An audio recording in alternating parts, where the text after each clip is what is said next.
은혜 받으실 하나님의 말씀은 미가서 7장 7절부터 13절까지 보겠습니다. 우리 함께 읽습니다. 오직 나는 여호와를 우러러 보며 나를 구원하시는 하나님을 바라보나니 나의 하나님이 나에게 귀를 기울이시리로다.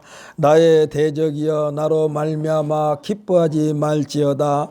나는 엎드러질지라도 일어날 것이요 어두운 데에 앉을지라도 여호와께서 나의 빛이 되실 것이미로다. 내가 여호와께 범죄하였으니 그의 진노를 당하려니와 마침내 주께서 나를 위하여 논쟁하시고 심판하시며 주께서 나를 인도하사 광명에 이르게 하시리니 내가 그의 공의를 보리로다. 나의 대적이 이것을 보고 부끄러워하리니 그는 전에 내게 말하기를 네 하나님 여호와가 어디 있느냐 하던 자라. 그가 거리에 진흙같이 밟히리니 그것을 내가 버리로다. 네 성벽을 건축하는 날 곧 그날에는 지경이 넓혀질 것이라. 그날에는 아수르에서 애굽 성읍들에까지, 애굽에서 강까지, 이 바다에서 저 바다까지, 이 산에서 저 산까지의 사람들이 내게로 돌아올 것이나 그 땅은 그 주민의 행위의 열매로 말미암아 황폐하리로다. 아멘. 할렐루야. 우리 한번 선포합시다. 우리는 성공을 보장받으러 왔습니다. 아멘. 할렐루야. 하나님은 우리를 모두가 다, 예수 믿는 모든 사람들이 다 성공하기를 원하신 줄 믿으시기를 바랍니다. 성공한 자만이 들어가는 곳이 천국이요. 할렐루야.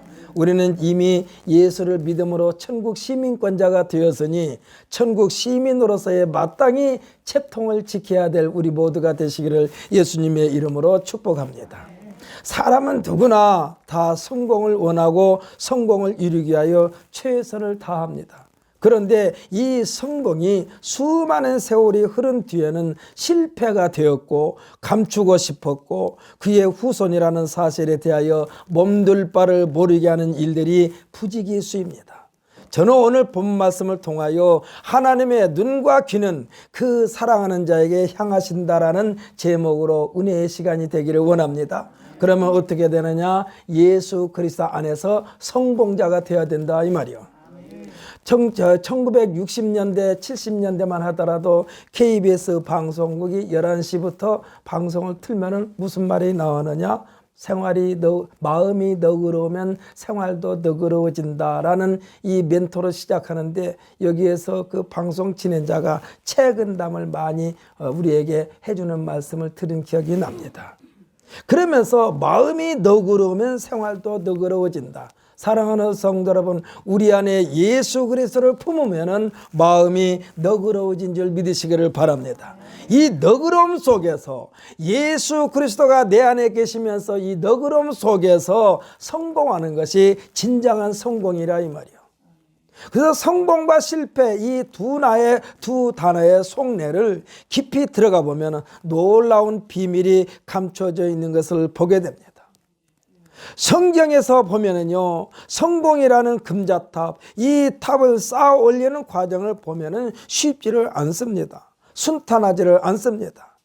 여기에 핵심은요, 세상을 주관하시는 여호와 하나님이 계신다는 것입니다. 그렇다면 예수 그리스도를 품고 하나님의 말씀대로 산 자들에게는 높은 곳에서 낮은 곳으로 물이 흘러내리는 것처럼 유유히 평화스럽고 막힘이 없이 성공이라는 목적지까지 도착해야 되는데 왜 하나님은 이와 같은 여정을 이끌어 주시지 않고 야곱이 바라오 왕 앞에서 고백한 것처럼 내 나이 얼마 되지 않으나 험악한 인생이었습니다라고 고백할 수밖에 없었는가? 그렇다면 야곱이 실패자입니까? 아니에요. 야곱은요, 하나님께서 성공의 중심에 서게 하여 주신 줄 믿으시기를 바랍니다. 그런데 그의 인생은 험악했다니까. 성경에 기록되어 있는 실패, 사람들이 생각할 때는 실패가 아니고 성공이었습니다. 성경에 기록되는 실패, 그들은 이름도 드높였습니다. 많은 권력을 누렸습니다. 자신이 지도자일 때 국토도 많이 확장했습니다. 주변국들로부터 조공을 바치게도 했습니다. 그러니까 부도 명예도 권력도 마음껏 펼쳤던 그들의 최종 종착역이 어떻게 됐습니까? 실패라는 거예요. 실패. 이 실패는요, 하나님으로부터 외면당했다는 것이나 마찬가지예요. 이스라엘의 초대 왕이었던 사울 왕은 왕으로 세움을 받았지만 그 마지막은 실패였습니다. 수많은 세월이 흐른 뒤에 후손들로부터 또는 역사가들로부터 평가받을 때도 부끄러운 흔적들이 그 역사를 부정하고 싶게 만들었다는 것입니다. 그렇기 때문에 당시에는 성공이처럼 보이지만 지금 생각해 보니까 실패라는 얘기예요. 성공은 수많은 세월이 흘렀다 해도, 진정한 성공은 수많은 세월이 흘렀다 해도 존경스럽고 또 자랑스럽고 긍지와 자부심을 갖게 하는 것이 진정한 성공인 줄 믿으시기를 바랍니다. 그리고 또 닮고 싶고 이루고 싶은 흔적이 진정한 성공이라 할 수 있습니다. 이와 같은 역사의 주인공들의 공통점을 찾는다면 역사의 주관자 되시는 여호와 하나님을 고비고비마다 어려울 때마다 떠올리면서 하나님의 눈과 귀를 의식하면서 처신했다는 거예요. 그 대표적인 내용이 창세기 39장 7절로 9절에 나오는 인물인데, 우리들은 수없이 이 인물에 대하여 많은 이야기를 나눴던 기억이 납니다. 우리 창세기 60페이지에 있는 그 인물을 한번 읽어보십시다. 구약성경 60페이지.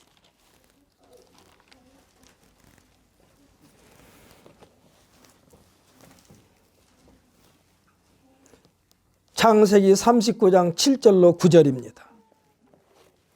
우리 한번 읽어보십시다. 그 후에 그의 주인이 아내가 요셉에게 눈짓하다가 동침하기를 청하니 요셉이 거절하여 자기 주인의 아내에게 이르되 내 주인이 집안의 모든 소유를 간섭하지 아니하고 다 내 손에 위탁하였으니 이 집에는 나보다 큰 이가 없으며 주인이 아무것도 내게 금하지 아니하였어도 금한 것은 당신뿐이니 당신은 그의 아내임이라. 그런즉 내가 어찌 이 큰 악을 행하여 하나님께 죄를 지으리까. 아멘, 할렐루야. 마치 에덴 동산을 아담에게 하나님께서 다 맡기면서 가운데 있는 이 선악을 알게 하는 나무는 보지도 말고 만지지도 말고 따먹지도 말라고 하는 그것과 똑같은 거예요. 지금 요셉이요, 집안 모든 것을 다 내 손에 다 맡겼습니다. 주인이 간섭하지 않습니다. 그러나 당신만큼은 당신 그 주인의 아내이기 때문에 당신에게는 접근해서는 안 됩니다. 그것이 만약에 접근한다면 내가 어찌 큰 악을 향하여 하나님께 죄를 지으리까 라고 지금 말하고 있습니다. 그러니까 사람이 하나님을 인식하면서 산다는 것은요, 용기입니다. 용기요, 결단입니다. 이와 같은 인물들에 의하여 하나님의 역사는 진행되고 있다는 사실을 믿으시기를 바랍니다. 우리가 가끔 뉴스를 듣지 않아요? 이놈의 세상 아주 그냥 망조가 들어서 하지만은요, 망조가 들었다고는 하지만은 그러나 올바르게 살려고 하는 사람들이 세상을 지탱하고 있다는 사실을 믿으시기를 바랍니다. 그 지탱하고 있는 사람 중심 인물이 누가 돼야 되겠어요? 하나님을 믿는 우리가 돼야 돼요. 할렐루야. 예수 믿는 사람이 그러한 역할을 해야 돼요.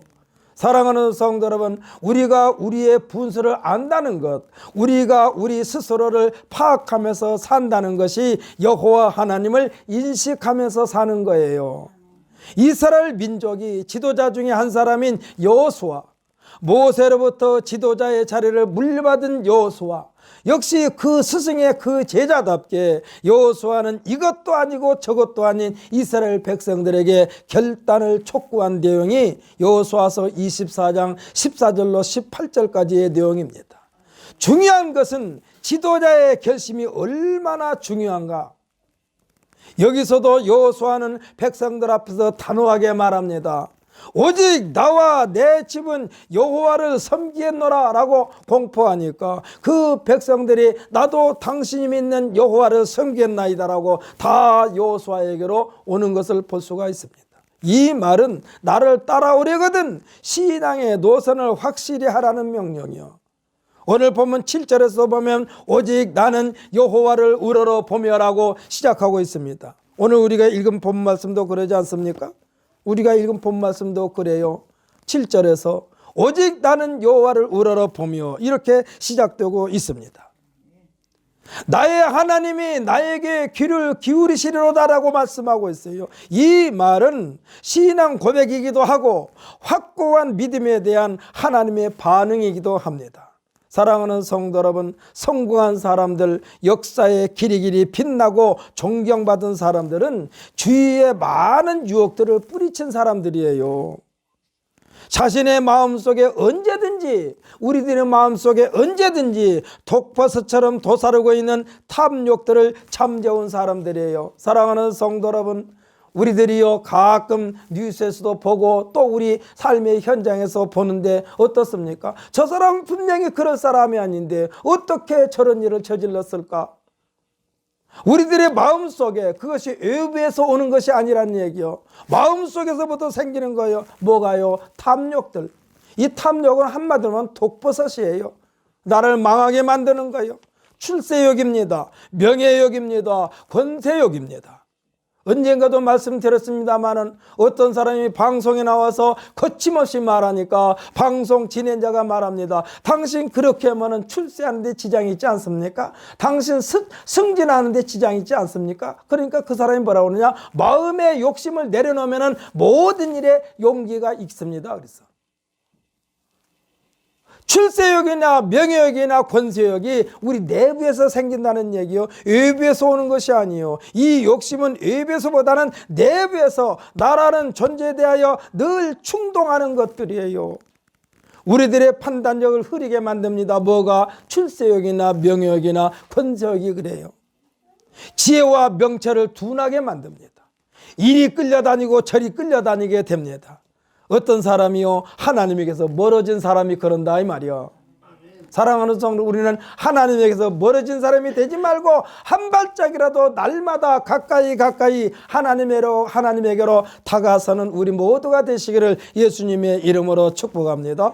이것이 뭐예요? 이것이 하나님 말씀에 귀를 기울이는 거예요. 말씀에 눈을 고정시키는 거예요. 이런 사람들은 절대로 흔들리지 않습니다. 흔들리지 않아요. 왜 아담과 하와가 선악과를 따먹었습니까? 말씀에서 멀어지니까 생각이 가물가물해지니까 눈에 보이는 현상에 그냥 혹 끌려버리고 말았어요. 예수 안에서 이루어지는 성공은 그 성공에 대한 보장을 하나님께서 역사하시고 할렐루야. 또 하나님께서 영광 받으시는 것입니다.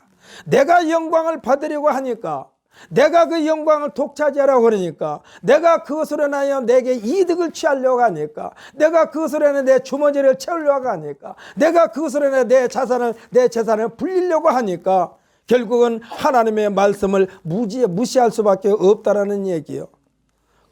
분명히 그렇게 해가지고 성공한 것처럼 보입니다. 성공했다고 자랑도 합니다. 많은 사람들로부터 환호와 박수도 받습니다. 하지만 그 성경의 이면에는 하나님을 중심으로 한 경건자가 세상에서 끊어졌다고 말씀하고 있어요. 본문에서 정직한 자가 사람들 가운데서 없다라고 그랬어요. 그 말씀이 7장 2절로 6절 말씀입니다. 우리가 읽지 않았어요. 우리 이 말씀을 보게 되면 아무도 믿지 말라는 말씀이 기록되어 있어요. 세상에는요 그 누구도 나의 마음을 줄 곳이 없다는 말씀이기도 합니다. 우리 7장 2절 6절까지 한번 읽어보십시다. 7장 2절에서 6절까지 함께 읽습니다. 경건한 자가 세상에서 끊어졌고 정직한 자가 사람들 가운데 없도다. 무리가 다 피를 흘리려고 매복하며 각기 그물로 형제를 잡으려 하고 두 손으로 악을 부지런히 행하는도다. 그 지도자와 재판관은 뇌물을 구하며 권세자는 자기 마음의 욕심을 말하며 그들이 서로 결합하니 그들이 가장 선한 자라도 가시 같고 가장 정직한 자라도 찔레 울타리보다 더하도다. 그들의 파수꾼들이 날 곧 그들 가운데에 형벌의 날이 임하였으니 이제는 그들의 요란하리로다. 너희는 이웃을 믿지 말며 친구를 의지하지 말며 내 품에 누운 여인에게라도 내 입의 문을 지킬지어다. 아들이 아버지를 멸시하며 딸이 어머니를 대적하며 며느리가 시어머니를 대적하느니 사람의 원수가 곧 자기의 집안 사람이리로다. 아멘. 할렐루야. 우리가 얼마나 매사에 조심지었으면 되겠는가 일깨워주고 계시는 거예요. 오늘 우리가 이 7장 1절에 보게 되면요, 뭐 어떻게 시작되느냐? 재앙이로다 나여 나는, 그렇게 돼요. 재앙이로다. 쉽게 말하면 말세로다. 망하게 되었도다, 이 말이야. 우리가 얼마나 매사에 조심해야 되는 것을 말씀해 주고 있어요. 하나님은 얼마만큼 신뢰하며 사랑하고 있는가? 절대로 우리에게 속지 않으십니다. 하나님은. 할렐루야. 하나님은 속이려고 생각하지 마세요. 하나님은 사랑을, 그 사랑한다는 것, 이 사랑의 농도가 순종인 줄 믿으시기를 바랍니다. 하나님을 사랑한다는 것은 순종하고 있다는 것이요. 그래서 하나님 사랑합니다. 어떻게 증명하느냐? 하나님 말씀에 순종하는 것이 하나님을 사랑한다는 증거요. 하나님의 말씀을 듣는 것이라 했습니다. 그 대가로 주시는 것이 성공인 줄 믿으시기를 바랍니다. 이 성공의 열매, 하나님께서 주신 성공은요, 영원한 성공이며, 할렐루야. 세상의 판단으로 보았을 때는 비참하게 보이기도 해요. 실패자로 여겨지기도 해요. 요셉이 그랬습니다. 그가 형제들로부터 미움을 받아가지고 애굽으로 팔릴 때는 실패자의 모습이었어요. 또 자기 상전의 아내로부터 이 죄인 취급을 받아가지고 감옥에 갔을 때도 실패자로 보였어요. 패배자로 보였어요. 다니엘도 패배자로 보였어요. 어디에 들어갔을 때, 사자굴에 들어갔을 때. 사드락과 메삭과 아벳느고도 실패자로 보였어요. 어디에 갔을 때, 풀무불에 들어갔을 때. 그러나 그들의 최종 목적은 어떻게 됐습니까? 더 높이 들림받은 인물이 되었습니다. 신약시대로 오게 되면요, 침례 요한도 그 당시에는 실패자로 보였어요. 왜? 감옥에 갇혀가지고 목배임을 당했으니까 실패자로 보였어요. 그러나 예수님은 이 침례 요한에 대하여 뭐라고 그랬느냐? 여자가 난 자 중에 이보다 큰 자가 없도다 그랬어. 그러니까 성경 인물 가운데 가장 큰 인물이라고 예수님께서 침례 요한을 극구 칭찬하는 것을 보게 됩니다. 출애굽의 영웅이고 이스라엘 민족의 최대 지도자였던 모세, 그는 살인자로 쫓겨다니는 신세였습니다.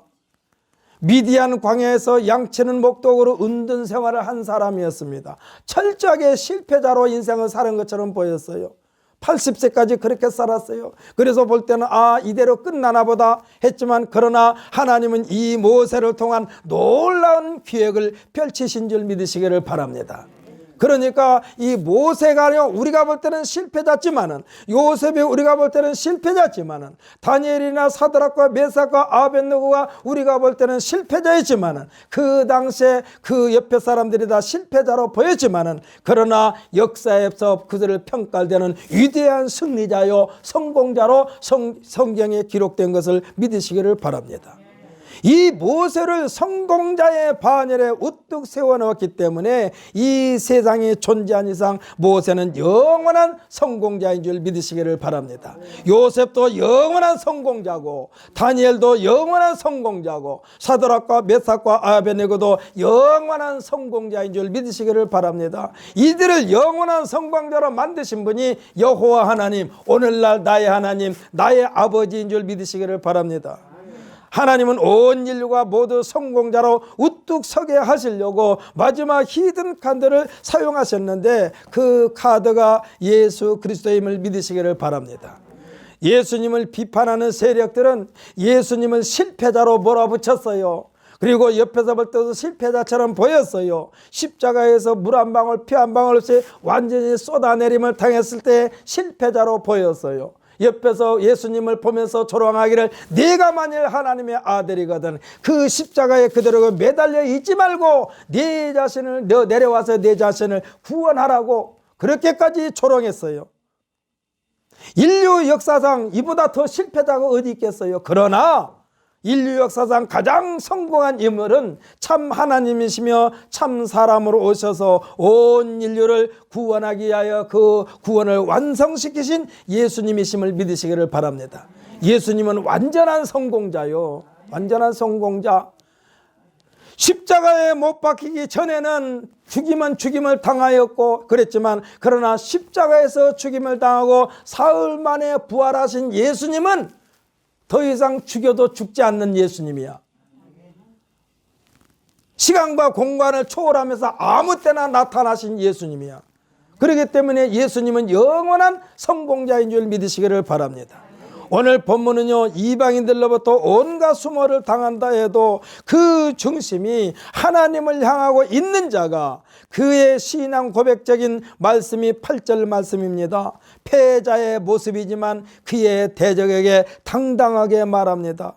너의 지금의 승리가, 너의 지금의 성공이 성공이고 승리인 줄 착각하지 말라라고 경고가 있어요. 이것은 뭡니까? 세상에서 하나님이 없는 너의 승리, 하나님이 없는 너의 성공이 성공인 줄로 착각하지 말라고 경고하고 있어요.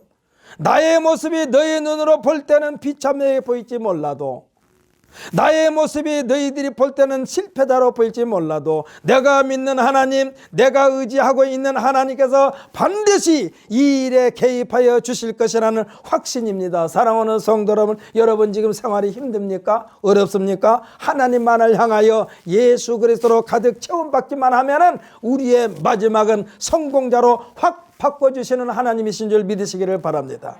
우리는 역전의 용사로 사용하시려고 우리를 부르셨다 이 말씀이요. 이들의 성공과 승리를 역사 속에 흔적도 남기지 못한 순간적인 승리예요. 하나님이 없는 승리는, 하나님이 없는 승리, 하나님이 없는 성공은요, 흔적도 없이 다 사라져버리는 거예요. 순간적인 것들이요, 그것들이 얼마나 역사에 많은 흔적을 남겼는지 여러분 아십니까? 하나님께서는 하나님이 택하신 백성들이 하나님 앞에 온전하게 처신할 것을 기대하지 않습니다. 무슨 말씀을 목사님이 그렇게 하세요? 우리들에게는요, 우리들은 하나님 앞에 온전하게 처신할 수 없어요. 하나님도 기대하시지 않아요. 또 그렇게 온전한 사람도 성경에 없어요. 그렇기 때문에 성경에 의인 없나니 하나도 없다라고 그랬어요. 이러한 말씀을 하셨어요. 오늘 9절에서도 보면은 하나님 앞에 온전치 못한 것에 대하여 회개하고 있습니다. 9절에서 내가 여호와께 범죄하였으니, 이거는 뭐예요? 하나님, 내가 하나님 말씀대로 살려고 했습니다마는 지내놓고 보니까 범죄자입니다 이 말이요. 오늘날 우리가 똑같아. 그리고 인정하고 있어요. 이것을 인정하는 것이 우리들의 하나님 앞에 바로 서는 거예요. 인정하지 않으려고 하면은 안 돼요. 인정해야 돼요. 왜? 하나님께서 다 보고 계셨으니까, 듣고 계셨으니까. 우리가 속삭이는 말도 다 듣고 계셔. 이것 정도는 하나님께서 안 보시겠지. 천만의 말씀 다 보고 계셔. 이것을 우리가 생각하면서 사는 것이 경건된 삶인 줄 믿으시기를 바랍니다. 오늘 지금 본문에서 이렇게 회개하고 있다니까, 9절에서. 이것이 우리들의 솔직한 고백이요, 죄에 대한 징계와 꾸지람은 당연합니다. 아무리 자식을 사랑하지만 자식이 지금 잘못 가고 있는데 내버려 두는 것이 사랑입니까? 아니에요. 꾸지람을 내리는 것이 사랑이야. 할렐루야. 채찍으로 이 징계를 하는 것이 사랑이요. 그러니까 오늘 본문에서도 죄에 대한 징계와 꾸지람은 당연합니다라고 지금 고백하고 있는 거예요. 하나님께서는 이 징계와 꾸지람, 책망을 통하여 우리들이 부지중에 죄에 오염된 것을 깨끗하게 하신 줄 믿으시기를 바랍니다. 징계를 통하여 깨끗하게 씻는다니까. 밖에 나가서요, 어린아이들이 스스로 손발을 씻지 못할 때 엄마가 씻깁니다. 아주 때가 따닥따닥 붙어 있어. 그래서 엄마가 따뜻한 물에도 오래 담궜다가 씻깁니다. 그런데 아기가 생각할 때는 아파. 때를 뺏기니까 아파. 그 엄마한테 양양거려. 아파. 그래도 엄마는 뭐예요? 조금만 참어. 이 때 뺏겨야 돼. 하나님이 우리를 징계하는 것은 우리들은 아파요. 그러나 하나님은 그래. 조금만 참어. 이 아픈 것이 있어야만이 깨끗해지니까. 오염된 것을 깨끗하게 하시는 것, 이것이 하나님께서 우리 징계를 내리는 거예요. 이 징계가 없으면 우리 인간들은 언제든지 잘 나가다가 삼척포로 빠진 위험에 처해 있을 수밖에 없어요. 하나님은 우리를 채찍이나 당근으로 다스린 줄 믿으시기를 바랍니다. 하나님이 우리를 잘못 가고 있는데 내버려 두는 것은요, 그 하나님의 사랑이 아니요. 우리가 내가 생각할 때 제대로 가고 있다고 생각했는데 하나님께서 징계를 내면 내가 판단은 잘못했구나. 얼른 돌아서기를 바랍니다. 오늘 본문 9절에서 말씀한 것처럼 내가 여호와께 범죄하였습니다. 내가 하나님 앞에 죄를 지었습니다 하고 얼른 고백하고 시인하시기를 예수님의 이름으로 축복합니다. 이 징계와 채찍이 끝난 것이 아니라는 말씀이 9절 말씀이요. 징계와 채찍으로 끝나버렸으면요, 세상 사람들과 똑같아요. 믿지 않은 사람들과 똑같아요. 그런데 이 징계와 채찍이 끝난 뒤에 하나님께서 말씀하고 있어요. 우리 함께 읽어보십시다. 9절 함께 읽습니다. 내가 여호와께 범죄했으니 그의 진노를 당하려니와 마침내 주께서 나를 위하여 논쟁하시고 심판하시며 주께서 나를 인도하사 광명에 이르게 하시리니 내가 그의 공의를 보리로다. 아멘. 할렐루야. 죄에 대한 대가를 치르는 것은 당연하다 했습니다. 왜일까요? 죄와 의의 경계를 확실하게 하신다는 거예요. 하지만 하나님의 본심은 죄와는 단절시키는 데 있어요. 하나님께서 사랑하신 자를 위하여는요, 시시비비를 가리신다는 말씀입니다. 그리고 사랑하신 자를 인도하셔서 하나님의 빛에 이르게 하시고 하나님의 공의에 대하여 그의 앞에서 보게 하신다는 거예요. 이와 같은 하나님의 존재에 대하여 과거에 침묵하고 계셨던 하나님에 대하여 하나님의 자녀들에게 이 악한 세력들이 말을 합니다. 네 하나님 여호와가 어디 있느냐? 내가 너를 그렇게 괴롭혔는데도 네가 믿는 하나님이 가만히 있지 않느냐? 너희 하나님이 있다면 어찌하여 지금 가만히 있겠느냐? 어디 증명해봐라 하고 조롱하였던 우리들의 대적들을 부끄럽게 하신다는 약속의 말씀이 지금 오늘 우리가 읽었던 말씀이야. 이들은 거리에 진흙같이 사람들의 발밑에 밟힐 것을 우리로 하여금 보게 하신다고 그랬어요. 우리도 보게 하신다고 그랬어. 사랑하는 성도들은 억울하게 생각하지 마십시오. 하나님은 우리로 하여금 하나님께서 징계하고 하나님께서 벌을 내리신 것을 우리 눈으로 목격하게 해주신다라고 말씀하고 있어요. 그러니까 내가 원수 갚으려고 하지 말라는 얘기예요. 사랑하는 성도 여러분, 진정한 승리는 진정한 성공은 이와 같다는 것입니다. 흥왕하였던 그들의 모습, 그들의 거대한 성, 그들의 찬란한 문화, 유형이 그들의 잘못된 판단과 처신으로 말미암아 황폐하게 된다는 거예요. 이것이 뭡니까? 하나님이 없는 발전과 발달은 아무 소용없어. 이들이 후세에 지금은 뭐라고 말합니까? 유명한 문화유산이 되어 사람들의 발걸음을 끊일 날이 없이 이제는 돈벌이 관광 수입을 올려주고 있는 것은 우리가 웃는 것을 보게 됩니다.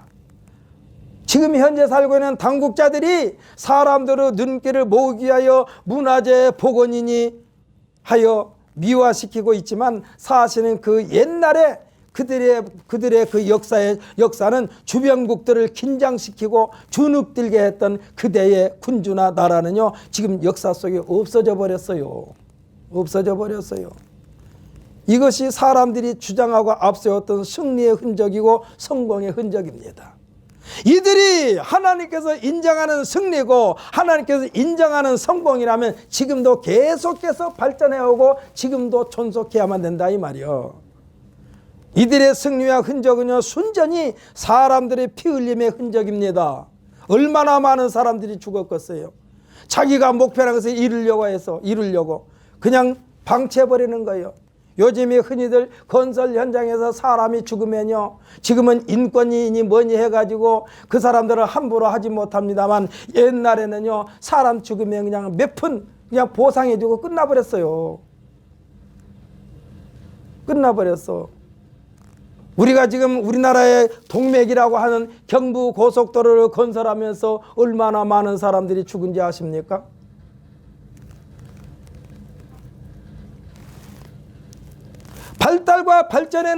발달과 발전에는 많은 희생이 뒤따랐다는 얘기요. 그들이 주장하고 있는 승리, 그들이 주장하고 있는 성공, 그 흔적은요, 순전히 사람들의 피 흘림의 흔적이고 희생의 흔적입니다. 이것은 하나님께서 원하시는 성공이 아니고 하나님께서 원하시는 승리가 아니요, 이들의 피 흘림과 희생은 하나님의 영광을 위함이 아니었어요. 신격화했던 왕을 위함이고 그들의 섬긴 우상을 위함이었어요. 하나님의 진노 속에, 그러기 때문에 하나님의 진노 속에 패망한 것입니다. 마지막 심판날에는 영원히 땅에서 부귀영화를 누릴 것이라 생각했던 이 땅의 모든 사람들이 착각했다는 것을 뒤늦게 깨닫겠지만 그들에게는 장래에 대한 약속이 없는 자들이에요. 사랑하는 성도 여러분, 우리 예수 믿는 사람들은 죽으면 분명히 돌아가신 것입니다. 할렐루야. 돌아가셨어요. 어디로? 하나님에게로 돌아간 거예요. 근데 예수 믿지 않는 사람 돌아갈 데가 없어요. 예수 믿지 않는 사람 돌아갈 곳이 없어. 받아줄 데가 없어. 아니, 하나님을 외면하면서 살았는데 누가 받아줘요? 하나님을 부정하면서 살았는데 하나님이 어떻게 받아줘요? 사랑하는 성도들, 우리는 하나님이 받아주시려고 기다리고 계시는 줄 믿으시기를 바랍니다. 예수님은 이에 대하여 요한복음 14장에서 말씀하셨어요. 내가 너희가 있어야 할 처소를 예비하러 가노니 내가 너희를 위하여 처소를 예비하면 내가 다시 와서 너희를 영접하여 나 있는 곳에 너희도 있게 하리라. 할렐루야. 우리들에게는 돌아갈 곳이 있어요. 그래서 우리는 분명히 돌아가셨다는 의미 맞아. 예수 믿는 사람들은 돌아가셨다는 의미 맞아. 어디로? 하나님에게로 돌아가셨습니까? 돌아온다는 것은 뭡니까? 원래 왔던 자리로 가는 것을 돌아가셨다고 그러지 엉뚱한 곳으로 간 것은 돌아가신 것이 아니요. 근데 세상 사람들도 똑같이 돌아가셨다라고 그래. 땅이 황폐한 같이 그들도 소망이 없는 괴로움과 절규만이 그들을 기다릴 것이라는 말씀입니다. 누가요? 하나님을 믿지 않는 사람들에게는요, 괴로움과 절규만이 그들을 기다리고 있어요. 이에 대하여 예수님께서 말씀하시지 않았습니까? 거지 나사로와 부자. 거지는 비록 거지로 살았지만 그 중심에 하나님을 두려워하는 마음이 있었어요. 내가 생각할 때는 그래요. 만약에 그가 하나님이 없었다면 평생 거지로 살았을까? 가서 도둑질이라도 했겠지. 도둑질이라도 했죠. 근데 그에게는 도둑질은 아니야. 왜? 하나님이 보고 계시니까. 물론 몸이 건강하지 못하여 일은 하지 못했는지 모르지만 그는 부잣집에서 부자가 먹고 남은, 이 말하자면 쉽게 말하면 남은 음식을 얻어먹을지언정 절대로 도둑질은 안 했어요. 남의 것을 탐내지를 않았어요. 그렇기 때문에 그에게는 하나님 나라 아브라함 품에 안겼지만은 부자는 자기가 그냥 아브라함의 후손이란 것만 마음판에 간직하고 하나님께서 원하시는 삶을 살지 않았어요. 그러다 보니까 그거는 어디로 갔습니까? 뜨거운 지옥불이로 갔어요. 하나님께서 기뻐하시지 않는 삶을 사는 자들은 그렇게 될 수밖에 없어. 사랑하는 성도 여러분, 우리들의 모습이 만군의 여호와 하나님 아버지의 마음에 흡족하지는 못해도, 흡족할 수도 없지만은 하나님 마음에 흡족하지는 못해도 예수 그리스도의 흔적이 우리에게 있는지라. 할렐루야. 우리에게 예수 그리스도의 흔적이 있어요. 우리들의 기도를 들으시며 비록 엎드려졌어도 다시 일으켜 세워주신다고 말씀하고 있습니다. 절망적인 상황 속에서도 소망을 갖게 하시는 분이 우리들의 하나님이시고 우리들의 아버지이심을 믿으시기를 바랍니다. 믿음의 끈을 놓지 않고 붙들고 있는 우리들에게는 한치 앞을 분간할 수 없는 환경 속에서도 하나님의 영광의 자리에 있게 하신다는 사실을 믿으시기를 바랍니다. 사랑하는 성도 여러분, 하나님께서 함께 하신 자리는 제 아무리 환경이 어려워도 하나님의 위로가 있습니다. 할렐루야. 우리는 이 하나님의 위로를 생각하면서 죄 짓지 말자고요. 물론 내가 올바르게 갔다고 했지만은, 그러나 내가 생각할 때는 올바른 일이지만 하나님께서 볼 때는 아니라고 할 수도 있어요. 그러나 우리가 최선을 다하자는 얘기요. 우리가 깨끗해가지고 하나님 앞에 가는 것이 아닙니다. 우리는 예수 그리스도 때문에 하나님 앞에 가는 거예요. 예수 그리스도로 말미암아 하나님 앞에 가는 거예요. 그래서 우리는 아무리 환경이 어려워도 그 환경 어려운 가운데 하나님의 위로가 있다는 사실을 믿으시기를 바랍니다. 상상을 초월한 하나님의 능력으로가 아니라 이제 사람의 능력으로가 아니라 순전히 하나님의 역사로 기적의 주인공과 성공과 승리의 주인공, 이 하나님께서 함께 하시는 이 성공과 승리의 주인공은 영원한 승리자가, 영원한 성공자가 되는 줄 믿으시기를 예수님의 이름으로 축복합니다. 그래서 우리는 하나님 앞에 갈 때에 어떻게 보면은 개선 행진가를 부르면서 가는 거예요. 더 이상 죄 짓지 아니하고 내가 하나님을 모른다고 하지 아니하고 끝까지 시인하고 고백하면서 주여 주여 하면서 우리가 목적지까지 무사히 도착하는 우리 모두가 되시기를 예수님의 이름으로 축복합니다. 그럴 때만이 우리에게 하나님을 인식하면서 살 수 있는 그러한 환경을 조성하는 거예요. 우리 마음속에 언제든지 유혹하는 것에 약한 구석이 우리는 항상 있어요. 그래서 이것에 대하여 사도 바울 선생, 그 위대한 목회자 사도 바울 선생이 자기 자신에 대하여 참 한탄 아닌 한탄을 하고 있습니다. 내가 평상시 정상적으로 생각할 때는 하나님의 선을 행하려고 무척이나 애를 썼는데 어쩌다 보니까 내 속에 또 다른 법이 있어가지고 하나님의 법과 같이 싸우는 것을 보는도다. 오라 나는 곤고한 사람이로다. 이게 솔직한 우리 인간들의 고백이요. 오늘 이 예배 참석한 우리 모든 성도들은 우리 마음속에 불릴듯이 불끈 순간적으로 일어나는 그 악한 세력들과 대적하여 승리를 쟁취하는 우리 모두가 되시기를 예수님의 이름으로 축복합니다. 이것이 하나님께서 기뻐하시는 삶이고 하나님으로부터 보장받는 성공이 된다는 사실을 굳게 믿고, 엊그저께가 우리가 설 명절입니다. 옛날에는 설 명절을 통해서 자 이제부터는 새해가 출발된다라고 하면서 어른들에게 세배도 하고 덕담도 주고받고 했습니다. 어찌됐건 우리는 1월 1일이 지난 이후에 또 2월 달에 들어서 이 설날을 맞이하면서 새로운 각오로 또 새로운 한 해를 이렇게 열게 되었습니다. 앞으로 우리 인생 여정에서 어떻게 하면 하나님 마음에 쏙 들게 살 것인가 거룩한 고민을 하면서 최대한으로 우리가 주님 앞에 성실한 삶을 사시기를 예수님의 이름으로 축복합니다. 기도하겠습니다.